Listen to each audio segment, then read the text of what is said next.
This video is to address a common problem with the Honda EU2000i generators.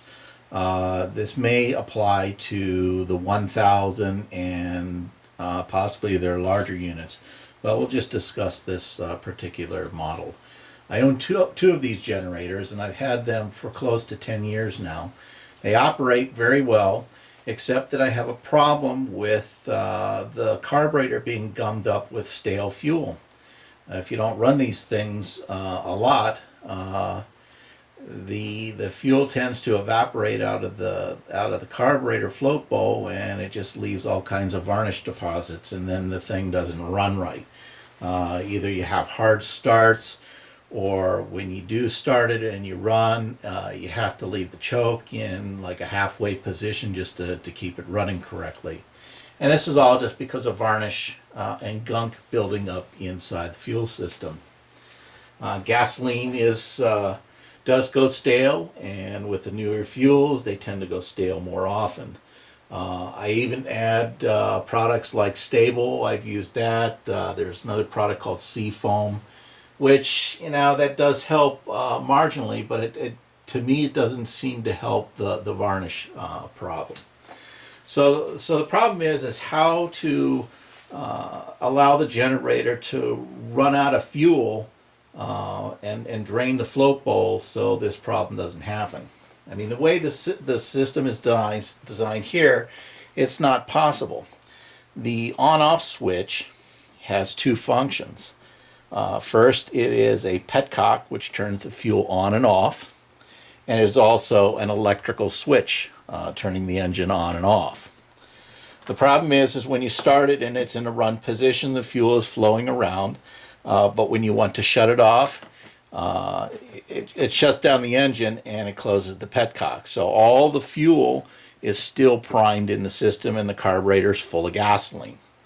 So if you don't use it for several days, it evaporates out and you have varnish in there. And, after probably a whole season of use, I tend to let it sit in the garage over the winter time. I do tend to start it maybe once a month, but that still doesn't help. I mean, it evaporates and the problem's there. So let's take a little closer look about the internals of this unit. It's actually fairly easy to work on. You just take the cover off the side and you expose the engine air cleaner, and there's the carburetor there. So to get down to the nuts and bolts of this, let's go ahead and take the air cleaner off.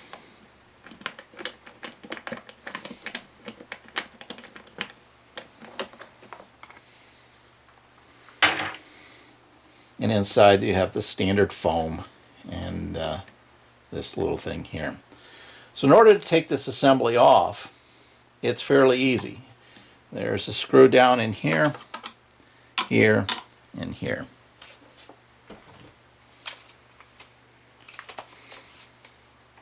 The nuts or the bolts are 5/16, so it's fairly easy. You just come in and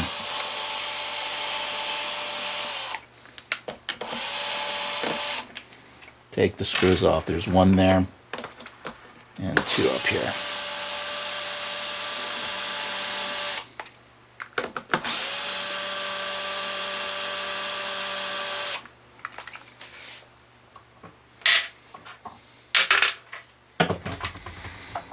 Now what you do is you can just go ahead and pull this assembly out. There's a hose that's connected here, and what you do is just kind of slide this whole thing straight out.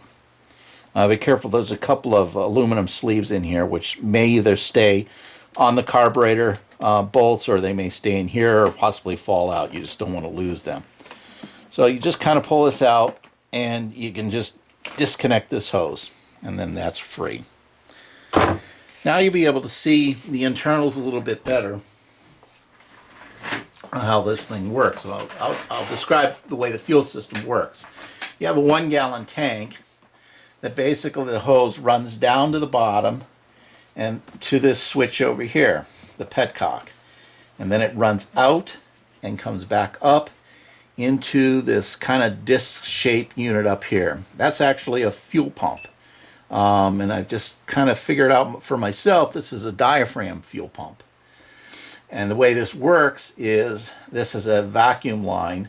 It actually oscillates with vacuum and not vacuum, and it pushes a diaphragm which pumps the fuel up through the petcock and through there and into the carburetor. There is an online video that describes how you can run the system dry without any real modifications by simply unplugging down here. And what that does is it disconnects the electrical shutoff. So when you go to shut the engine off, it closes the petcock, but doesn't disconnect the electric and allows the engine to run. Okay, this seems like a pretty good idea, but some people have had problems with this. And what I think it is when you shut the petcock off and the fuel, okay, the fuel is being pulled from, the remaining fuel is being pulled from the fuel pump through here, and then the float bowl ends up going dry, and then the whole thing shuts off, which is exactly what we're trying to achieve. It takes several minutes to do that. I think the problem is when the fuel is pulled out of this diaphragm fuel pump and it's allowed to, it's no longer immersed in gasoline. I think the diaphragm in there is made out of some kind of a rubber and it dries out. So people say, well, yeah, I did that, and all of a sudden my engine won't start anymore. And that might be what's going on with it. I don't know that for sure, but I suspect that's what the problem is. So in my solution is I think it's better to actually put in a regular petcock. In other words, we go ahead and we leave the engine in the on position, which means the petcock is open. But what we want to do is put a petcock in between the output of the fuel pump and the input of the carburetor. All right, these are two different size hoses, or excuse me, there's two different sizes. This is a special hose. This side's 1/4 inch, and I think this is 3/16. So I'm still experimenting. I haven't found a proper petcock, but I'm thinking about how I'm going to replace this hose and actually put a petcock in between. And probably if the hose that I do, it'll be longer, and I can insert the valve up here through here.